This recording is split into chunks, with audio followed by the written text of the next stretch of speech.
அடுத்து principal value of cosecant inverse of -2/√3. இதில் அதே போல் தான் let y equal to cosecant inverse of -2/√3ன்னு எடுத்துக்கணும்.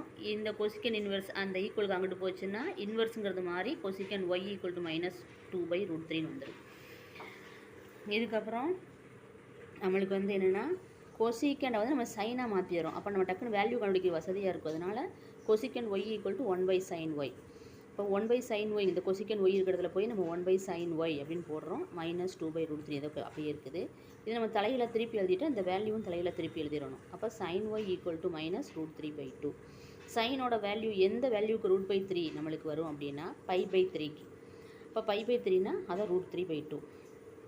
அப்புறம் இன்னொன்று வந்து இதில் மைனஸ் வந்துருக்கு பார்த்துக்கோங்க. மைனஸ் வந்தால் கண்டிப்பாக அந்த மைனஸையும் சேர்த்து அந்த ஃபார்முலா எழுதணும். இது formula sin of -x equal to -sin x.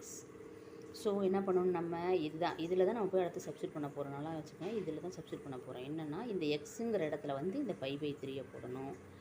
இந்த sin of xங்கிற இடத்துல இந்த தான் sin of x இருக்கிறது தான். இதுக்கு நேராக என்ன வேல்யூ இருக்கோ அதை நம்ம இங்கே எழுதணும். இப்போ -√3/2.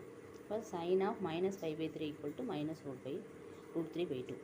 அடுத்து ஒரு ரேஞ்ச் என்னென்னா இந்த π/3ங்கிறது வந்து நம்ம கொசிக்கன் இன்வெர்ஸ் ஆஃப் எக்ஸ் உடைய ரேஞ்சில் இருக்கான்னு செக் பண்ணணும். அப்போ செக் பண்ணால் தான் கரெக்டுன்னு சொல்லி போட முடியும். அப்போ ரேஞ்ச் என்னென்னு எழுதணும்.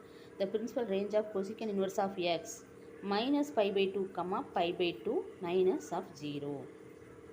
இப்போ π/2னா 90, இது 90க்குள்ளே தான் இடையில தான் இருக்குது. இது π/3ங்கிறது இதுக்கு இடையில தான் இருக்கும். ஸோ இது கரெக்டான ஆன்சர். அப்போ ஆன்சர் வந்து the principal value of cosecant inverse of -2/√3 equal to -π/3.